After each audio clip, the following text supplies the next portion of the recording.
must be treated according to the special laws for them. Exodus chapter 21, verse 2 through 6. When you look at Nehemiah, Ezra's, when you look at those prophets, they were able to still go back to their land 3 times a year and keep the high holy days, whereas now they took away our special laws and we don't know what to do anymore. So this does not apply. 233, the owner or his son may marry his Hebrew maidservant. Exodus chapter 21, verse 8 through 9. Did y'all know that? And you wonder why they was marrying our women? That's right. Number 234, if the owner or his son does not marry his Hebrew maidservant, he must allow her father to redeem her. Exodus chapter 21, verse 8. Number 235, the regulation of the foreign slaves. Leviticus chapter 25, verse 44 through 46. Let's go to lawsuits. Lawsuits. Number 236, judgment must be rendered in the case of injury caused by a person. Exodus chapter 21, verse 18 through 25. Now, we don't have these laws set up, but laws of the land, they have them set up.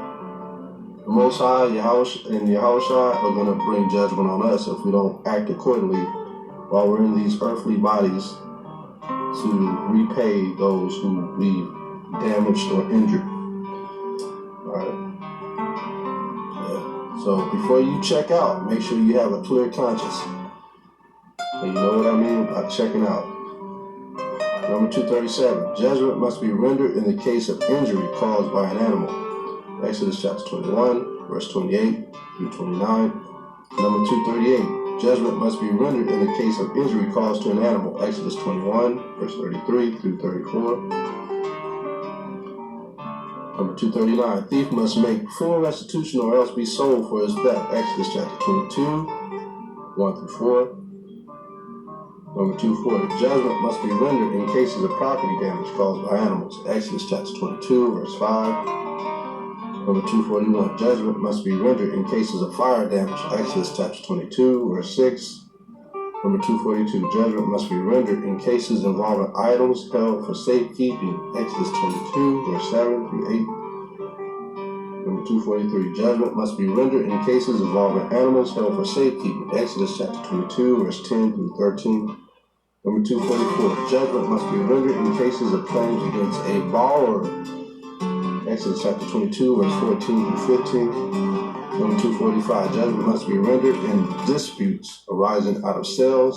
Leviticus chapter 25, verse 14 through 17. Number 246, judgment must be rendered in disputes over possession of property. Exodus chapter 22, verse 9. Today you have probate. Number 247, monetary restitution must be paid in cases involving bodily damage. Deuteronomy chapter 25, verse 11 through 12, semicolon. Exodus chapter 21, verse 23 through 25. Number 248, judgment must be rendered in disputes arising out of inheritance. Numbers chapter 27, verse 8 through 11. Semicolon, Deuteronomy chapter 21, verse 15 through 17. That's where we get the power of attorney for that restitution to be rendered to children of death of a parent. Let's go into the 365 prohibition. Basically, we're going to go into God worship and related practices.